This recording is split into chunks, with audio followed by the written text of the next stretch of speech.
দেখে কুয়াশা মনে হলেও আদতে ভিয়েতনামের আকাশ ছেয়ে গেছে ধুলা আর দূষণে। শুক্রবার রাজধানী হ্যানয়ের মানুষের ঘুম ভাঙে ধোঁয়াশাচ্ছন্ন এক শহর দেখে। নতুন বছরের তৃতীয় দিনে দেশটির বাতাসের গুণগত মানের পরিমাণ ৩০৫-এ গিয়ে ঠেকেছে, যা দূষণের মাত্রা বিবেচনায় বিপজ্জনক পর্যায়ে।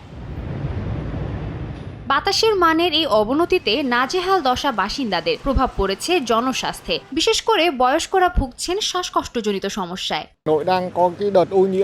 হ্যানয়ের বায়ু দূষণ বর্তমানে খুবই গুরুতর হয়ে উঠেছে। যাদের বয়স হয়েছে এবং শ্বাসকষ্ট আছে তারা বিষয়টি ভালোভাবে টের পাচ্ছে। দিনে দিনে এই পরিস্থিতি আরও অবনতির দিকে গড়াচ্ছে।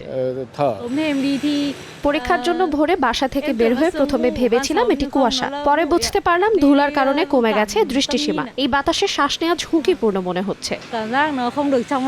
তীব্র যানজট, আবর্জনা পোড়ানো এবং শিল্প কারখানা থেকে নির্গত বর্জ্য ও কালো ধোঁয়াই দূষণের মূল কারণ বলে ধারণা স্থানীয়দের। সাদিয়া তাসনিম, সময় সংবাদ।